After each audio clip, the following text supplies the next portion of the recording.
I don't think we understand how much of a head loss Arne Slot has had after losing a PSG. Now, he came out and said, unfortunately, we had to face PSG, one of the richest clubs in the world. Mate, your team is technically more expensive, all right? Just because PSG spent a bunch in the past for Neymar and Mbappe doesn't mean their team right now costs that much. They've got Dembele on a free. They just paid for Kivicha for around 70 million.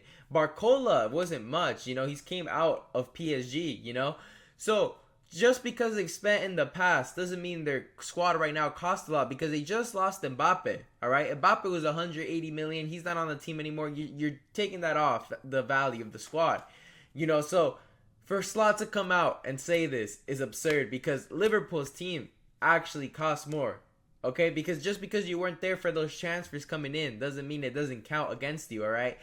Slot has came in, inherited a great squad that Jurgen Klopp left them, unlike Sir Alex Ferguson, who left, David Moyes a tin can and a couple noodle, all right? So, Arne Slot comes in. He's got Virgil van Dijk, still great in his career. You got prime Mo Salah. You've got a great midfield. You figured out Gravenberg, something Klopp couldn't do. That's something we'll give you credit for. You still got McAllister, a World Cup champ. You still got Trent still on a year left. You have Robertson. Konate's in his prime.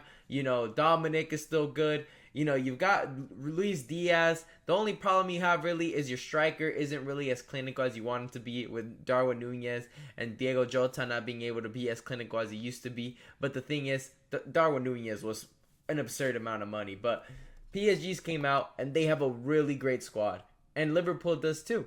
And the thing is, this was two dragons going at it, went to pens, and what it came down to it was PSG was up to pens. Liverpool came out. You have players that struggle with pens and players that don't have any experience with pens shooting. Darwin Nunez, Curtis Jones, those lads miss. You're going up against, honestly, the best goalkeeper when it comes to pens in Donnarumma, and you lost. And, there's no shame in that. You played a great game. It was probably one of the best games in the Champions League so far. But then, he said, it's so unlucky that if you are number one in the league, then face PSG. This is the Champions League.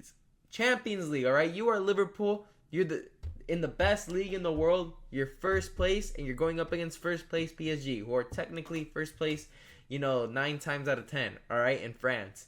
And this team lost 2-0 to Arsenal at the Emirates. 2-0. Arsenal won convincingly, all right? The only difference was Kivicha wasn't on the team yet. And guess what? Arsenal won 2-0 convincingly with a healthy squad. Now you have a healthy squad. You're playing PSG at home, 1-0 up, and you lose 1-0 to an error of Konate, and then you lose in penalties. Fair and square. This is a Champions League, all right? This is a whole, there's a luck when it comes to this. When getting a draw, Barcelona have gotten the luck, all right? They faced Benfica. Now they're facing Dortmund. That's a great route to go to a semifinal right there. Barcelona already have their ticket punched in. Arsenal played PSV, and now they're going to play Real Madrid. And is Arsenal going to complain? Oh my God, we're playing Real Madrid, the reigning champs. No, because in order to win in the Champions League, you're going to have to beat the best. And the ironic thing is, if Liverpool would have got through, you're going to play Aston Villa. Aston Villa at the moment, are a bit of a mid-table team in the Premier League technically, because they're still, they're at striking distance for a European spot, but they're technically down there in the mid-table section. But Liverpool, you're first place. You're first place in the league, in the Champions League, first place in the Premier League. You should be able to get through PSG, and you weren't able to, and you are making all these excuses, and in my opinion, you're going out sad. All right, you face what you're going up against. You're considered the best team in the world, and you lose, and you can't complain because you got PSG first. You can't. You genuinely can't. Real Madrid wasn't complaining they got Atletico first. Prior to this Champions League draw, Atletico had Real Madrid's number in the past, year. And then they came out and beat Atletico Madrid.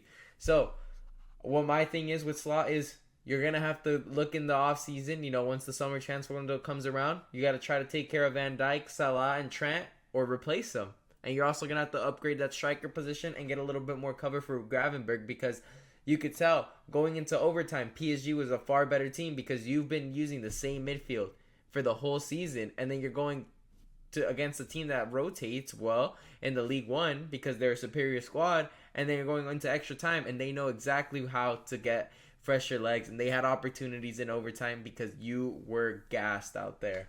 Now, look at this. Right here, this is my point. Arsenal, you're playing Real Madrid, nobody's complaining. Arsenal was 3rd, Real Madrid was 11th, you know? It's unlucky to play the champs after getting 3rd place. No, you got to face what you're going to face.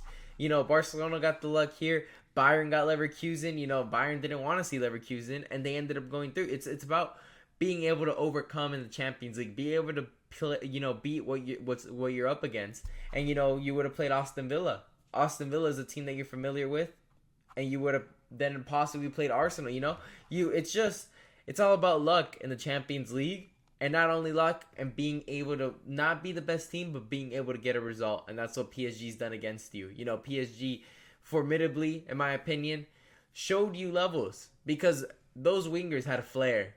They had flair. This is a flair front three. And it's going to be very interesting, honestly. I think the most underrated matchup, I think the most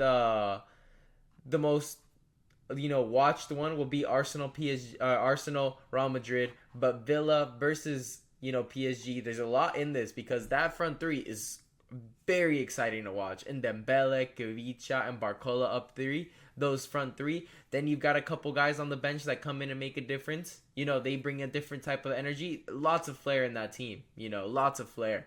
And then Villa, on the other hand, you have a mastermind of this tournament in Unai Emery. You might be saying, Luis Enriquez won the Champions League before, and he even, in fact, won the treble that year. But the thing is, he had the MSN. You had Suarez, Messi, Neymar, Iniesta, Xavi. You know, you had the best possible Barca team they've had in, like, the past, I want to say 15 years. Not 15, 10 years.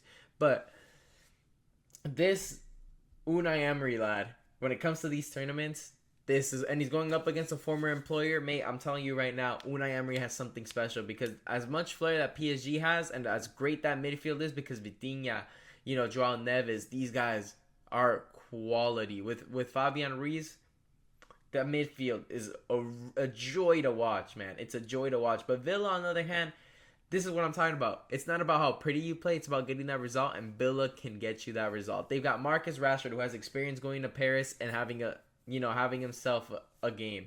You've got Asensio going up against the former team that gave up on him and said, you know what, we're going to pay you to play against us. How do you think he's feeling? And he's just come off scoring 2 goals against Brugge.